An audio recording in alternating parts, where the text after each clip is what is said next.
Arab Saudi dilaporkan diam-diam menyerang Iran selama perang AS Israel dengan Tehran. Bagaimana kita kemudian bisa membaca serangan Saudi ke Iran ini dan apa pula implikasinya terhadap peta geopolitik di Timur Tengah? Sudah bergabung untuk diskusi malam ini peneliti senior Indo-Pacific Strategic Intelligence Aisyah Kusuma Sumantri dan pakar Timur Tengah dari Badan Riset dan Inovasi Nasional Nostalgiawan Wahyudi. Selamat malam semuanya dengan Tifal di sini. Selamat malam. Terima kasih, semua sudah bergabung bersama kami. Oke, Mbak Isa, terima kasih juga sudah bergabung bersama kami. Mas Wawan, kalau sebelum keluar pemberitaan ini, Anda sudah sempat menduga nggak bahwa akan ada reaksi atas aksi yang dilakukan Iran ke beberapa wilayah Timur Tengah waktu itu di awal-awal perang, di medio akhir Februari dan awal Maret saat itu, termasuk Riyadh yang juga kena imbasnya saat itu, dan malah ujung-ujungnya akan ada serangan balasan. Anda sudah menduga itu? Ya, sebetulnya bukan hal yang baru ya. Jadi sebelum ini menjadi berita viral, sebetulnya Iran sejak bulan Februari, terutama Maret ya, Maret itu sudah sering menuduh Saudi selain memberikan tanahnya untuk fasilitas kepada military base Amerika untuk melakukan penyerangan terhadap Iran, juga melakukan serangan terselubung, terutama setelah adanya serangan drone dari Iran ya. Jadi sebetulnya kalau kita lihat ini sebetulnya kita harus menarik ini sebagai salah satu karakteristik dari negara-negara Arab ya. Memang banyak terjadi faksionalisasi, terutama mereka sering melakukan politik dua kaki. Yang satu sisi mereka tidak ingin melakukan perluasan eskalasi di kawasan, tapi yang di sisi lain mereka memiliki kepentingan. Karena selama ini orang negara-negara Teluk itu menganggap Iran memang duri dalam daging. Jadi ketika terjadi penyerangan terhadap Iran dilakukan oleh Israel dan juga Amerika, apalagi di awal-awal perang, menjanjikan bahwa sebetulnya regime change bisa terjadi hanya dalam hitungan hari. Jadi negara-negara Teluk memang tidak mau secara terbuka mendukung mendukung perang terhadap Iran, namun juga tidak menolak karena mereka mempunyai kepentingan untuk pergantian rezim di sana, sehingga tercipta sebuah Middle East yang baru, tetapi tanpa ada konflik yang meluas di kawasan. Jadi ini yang diinginkan mereka. Terutama kita bisa melihat ya, apa yang dilakukan Jordan dan juga Saudi ketika perang 12 hari sebelumnya, ya ketika serangan-serangan rudal dari Iran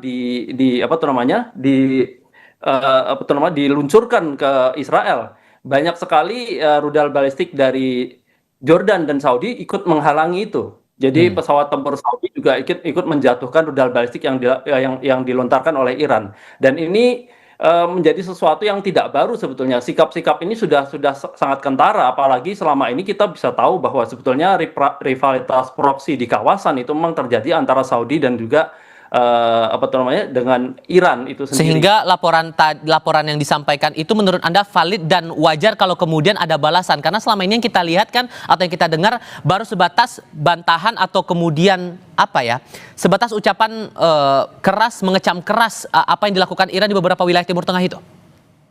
Iya, ini ibaratnya seperti ini, Mas Tifa.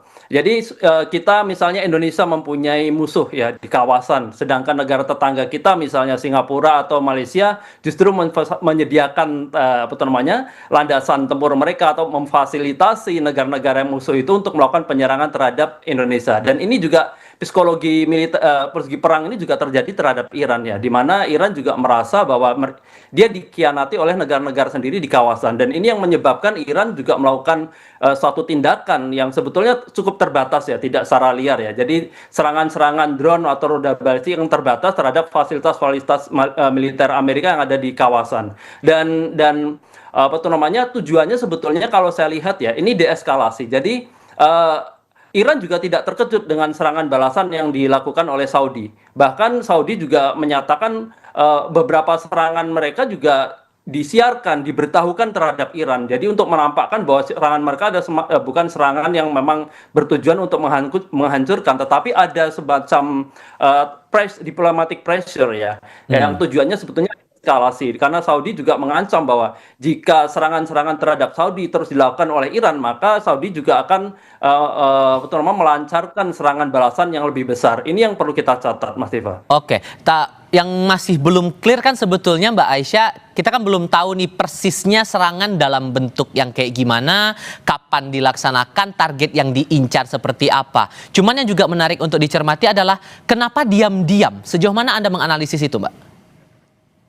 Ya, terima kasih Mas Tifal. Nah, ini cukup menarik ya, karena di satu sisi saya benar sebenarnya kata Mas Nostalgiawan bahwa negara-negara Arab Teluk ini sebenarnya posisinya agak terjepit. Nah, di satu sisi memang secara politik luar negeri dia selalu konsisten dengan Amerika Serikat. Makanya negara-negara Arab Teluk ini kan sebenarnya bersedia untuk ya menjadi host dari base tempur Amerika Serikat di kawasan Middle East. Tetapi di sisi lain kita bisa lihat bahwa mereka juga memiliki kepentingan untuk pertama melindungi national interest-nya, karena pasti yang namanya aliansi dan yang namanya politik internasional ya itu sesuatu yang penting. Tapi lagi-lagi national interest atau kepentingan nasional itu berada di atas segalanya. Pertama itu, dan yang kedua adalah dari stabilitas regional, karena dia akan sangat terdampak di situ. Gitu. Jadi kita kira sebenarnya yang dilakukan oleh negara-negara Arab Teluk adalah melakukan strategi yang namanya adalah hedging. Di satu sisi dia tetap mendapatkan keuntungan dari hubungannya dengan Amerika Serikat, tapi di sisi lain dia menyediakan sebenarnya sedikit ruang kemungkinan apabila Iran memenangkan peperangan ini. Ya, meskipun memang ya dia sebenarnya negara-negara Arab Teluk ini akan dirugikan ya dengan kekalahan Amerika Serikat, tapi di sisi lain sebenarnya ada potensi di mana Iran ini sebenarnya menjadi salah satu poros kekuatan baru di dalam dunia internasional, dan Arab Teluk tidak mau kemudian mengambil resiko untuk terlibat lebih jauh. Terlebih lagi sebenarnya gangguan-gangguan yang ada di Selat Hormuz ini kan sebenarnya menyebabkan ya adanya hambatan di dalam perekonomian mereka. Mereka menginginkan perangnya itu cepat selesai. Nah, dan ini betul bukan hal yang baru sebenarnya. Terutama kalau kita lihat dari minggu ketiga sampai keempat perang, kalau nggak salah itu sudah ada pernyataan dari negara-negara Arab Teluk, khususnya dari UAE dan Arab Saudi, bahwa mereka tidak segan untuk menggunakan cara-cara yang sifatnya adalah kekerasan ya untuk bisa melindungi negaranya gitu. Jadi itu sebenarnya sudah terjadi, meskipun sepertinya yang dipublikasikan oleh dunia internasional itu lebih ke arah kemarin kan cara-cara damai yang melalui jalur multilateral. Tapi kalau, sorry saya potong Mbak, tapi kalau kemudian mengukur benefit resikonya, kalau kemudian serangan balasan itu dilakukan antara yang eksplisit dengan yang diam-diam, benefit resikonya sama atau beda? Tentu saja berbeda. Kalau misalnya secara terang-terangan, maka ini akan menciptakan sebenarnya perang. Karena perang salah satu persyaratan utamanya itu adalah sebenarnya deklarasi. Ketika itu terjadi, maka kemudian negara tersebut secara politik itu akan mengerahkan ya kemampuannya secara besar-besaran untuk bisa ya berperang melawan sana. Dan terlebih lagi sebenarnya konfliknya tidak hanya kemudian terjadi di antara Amerika Serikat dan Iran, dan ini akan melebar ke level regional. Dan itu akan menyebabkan apa? Dari segi ya perekonomian, ya harga energi, harga-harga barang dan jasa itu akan semakin naik dan kemudian akan semakin langka. Itu kan menyebabkan sesuatu yang sebenarnya tidak favorable untuk Arab Saudi ataupun UAE sendiri yang melakukan serangan kepada Iran. Pada akhirnya yang dilakukan adalah serangan terbatas ya atau specialized force yang kemudian dilakukan secara diam-diam sehingga ya dampak politik dari serangan tersebut itu bisa tetap di-contain.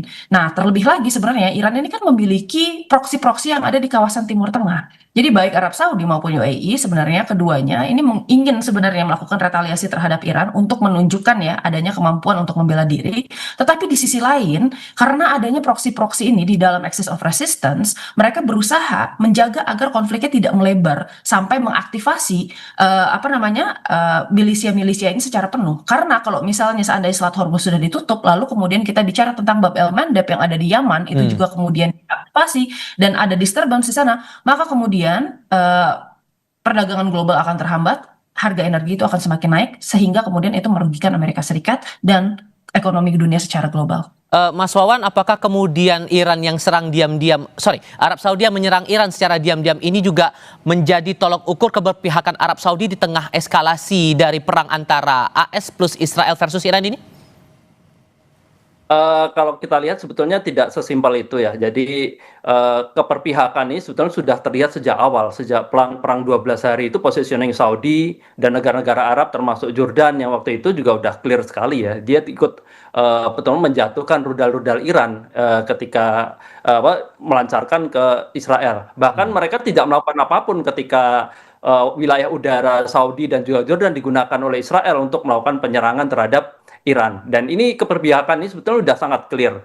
Terlebih lagi yang seperti saya katakan tadi, memang sebetulnya ada proksi yang menarik ya sebetulnya. Jadi kalau boleh saya sedikit bergeser, Mas Tifa.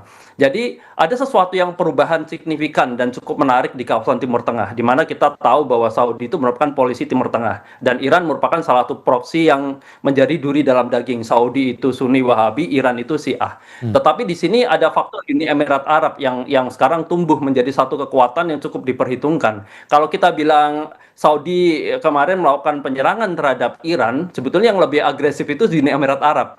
Jadi kita bisa lihat bahwa Uni Emirat Arab cukup reaktif dalam beberapa kasus ya, dan mulai berseberangan dengan politik Saudi di kawasan. Jadi Uni Emirat Arab itu mengembangkan proxy non-state actor yang itu sangat-sangat bertentangan dengan politik Saudi di kawasan, misalnya RSF yang ada di Sudan, STC yang di Yaman, atau bahkan keluarnya kemarin ya Uni Emirat Arab dari OPEC itu tanpa persetujuan dari Saudi. Ini menunjukkan bahwa ada sesuatu yang memang ingin ditunjukkan oleh Uni Emirat Arab dan juga yang berubah. Jadi di mana kebijakan Uni Emirat Arab terhadap Israel sebetulnya itu lebih terbuka dari Saudi kalau bisa kita lihat. Jadi ketika 7 Oktober seminggu sebelum serangan 7 Oktober Hamas terhadap Israel, itu Netanyahu sudah berpidato di PBB menyatakan tentang politik normalisasi yang mencontohkan Uni Emirat Arab yang begitu positif dan juga Saudi dan peta Timur Tengah untuk peace dan prosperity, dan itu memuat bahwa peta penuh Israel tanpa Palestina dan merupakan sebuah relasi baru untuk kerjasama ekonomi politik Timur Tengah yang saling menguntungkan antara Israel dengan negara-negara Timur Tengah. Dan Uni Emirat Arab termasuk negara yang lebih dulu, sedangkan Saudi juga sedikit mengiyakan, tetapi dia tidak berani secara terbuka karena memang profil Saudi sebagai negara polisi Timur Tengah, dia akan meruntuhkan profil dia menjadi negara polisi Timur Tengah ketika dia terlalu terbuka dengan Israel. Dan ini yang perlu kita cermati. Apakah juga Anda punya pandangan yang sama di sini, Mbak Aisyah, serta merta dengan Arab Saudi yang diam-diam menyerang ini menunjukkan keberpihakannya pada satu pihak, atau terlalu dini kita bisa mengukur ke arah situ? Tapi jawabnya nanti ya, kita jeda dulu, tetap di Kompas TV. Melanjutkan pertanyaan saya di segmen sebelumnya, Mbak Aisyah, serta merta langkah Arab Saudi ini bisa mengukur keberpihakan Arab Saudi terhadap pihak-pihak yang masih bertikai, AS plus Israel versus Iran. Karena gini, yang saya juga cermati terakhir kali itu tampaknya ada kesan Arab Saudi lagi jaga jarak dulu nih dengan AS, mengingat ya pernah bilang tidak mengizinkan AS menggunakan pangkalan militer untuk program Freedom Project, bahkan yang rencananya Trump bakal bikin Freedom Project Plus, apapun lah itu namanya. Bisakah kita ngukur ke arah sana? Ya, jadi memang di dalam dinamika politik Timur Tengah ini selalu ada 3 poros yang berbeda sebenarnya, dan ini bukan sesuatu hal yang baru. Poros pertama itu adalah Israel sebagai kepanjangan tangan sebenarnya dan representasi sebenarnya values Barat ya yang ada di kawasan Timur Tengah. Lalu kemudian kita lihat di sini ada Arab Saudi ya, mostly ini merupakan pemerintahan yang dipimpin oleh kelompok Sunni, dan kemudian ada Iran yang kemudian kelompoknya adalah Syiah. Dan ketiganya ini memiliki kayak power dan sphere of influence masing-masing. Nah, bisa kita lihat di sini sebenarnya Arab Saudi ini memiliki hubungan yang bagus dengan Amerika Serikat.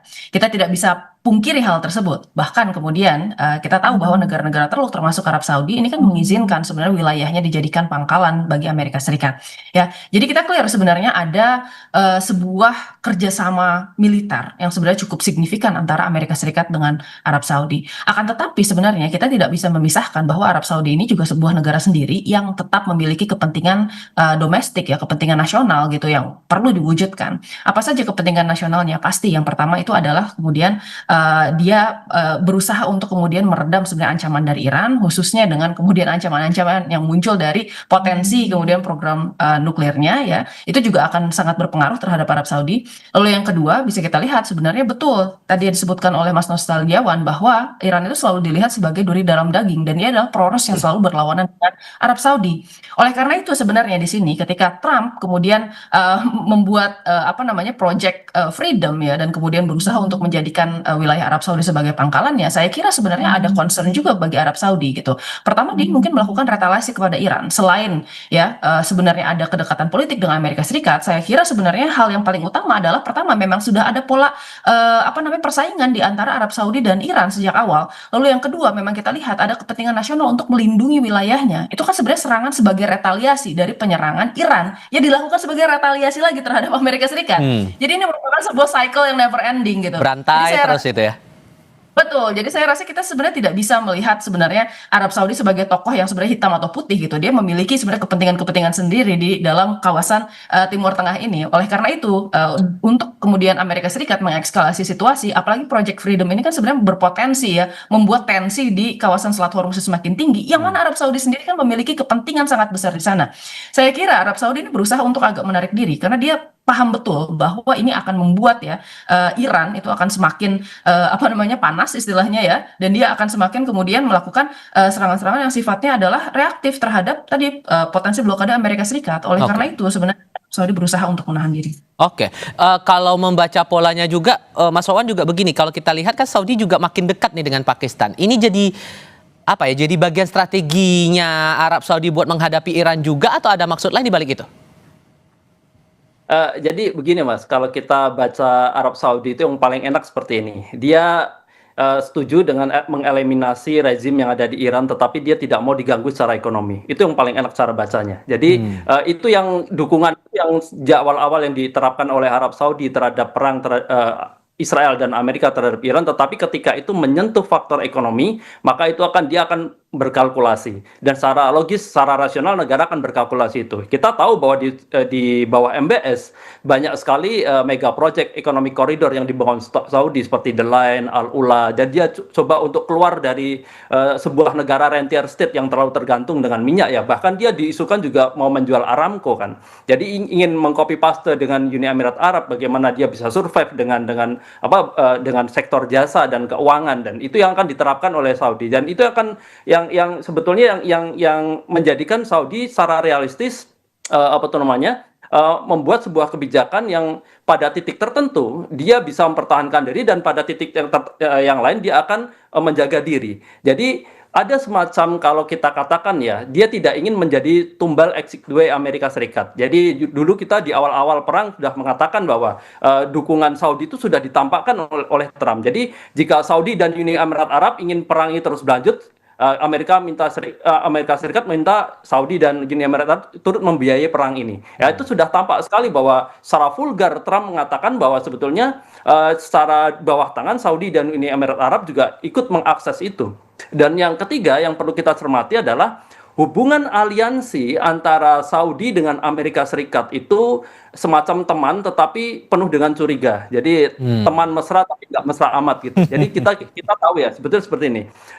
Kita melihat bahwa ketika terjadi ketegangan diplomatik antara Saudi dengan Qatar. Waktu itu Qatar, Saudi, dan Uni Emirat Arab meminta akses terhadap F-35 Amerika Serikat.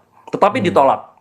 Karena akses terhadap F-35 hanya negara-negara benar-benar di-trusted, yang menjadi negara trusted oleh Amerika Serikat. Jadi meskipun dia aliansi, menyediakan military base, dan menjadi proksi yang melawan Iran di Timur Tengah, dan juga salah satu yang bisa meredam potensi yang akan memusuhi Israel. Nah, namun pada titik tertentu aliansi ini tidak benar-benar percaya. Dan itu yang sekarang yang ingin ditunjukkan oleh Saudi, di mana dengan adanya military base di situ dan Saudi menjadi salah satu target dari serangan Iran, itu membuktikan bahwa sebetulnya mereka akan sadar bahwa kekuatan militer itu harus dibangun dengan kaki sendiri. Jadi tidak ada jaminan keamanan bagi Saudi ketika memberikan military base. Yang ada justru Saudi mengeluarkan amunisinya untuk mengamankan pangkalan militer Amerika Serikat. Dan ini yang terjadi, dan itu yang disadari oleh semua negara Timur Tengah. Dan contohnya misalnya yang paling krusial itu ada Qatar. Qatar itu penduduk aslinya cuma 10%, 90% imigran. Yeah. Kalau dia menyediakan militer paling besar di Timur Tengah, itu tujuannya untuk melindungi negara dia, karena tidak ada yang jadi tentara kan di situ.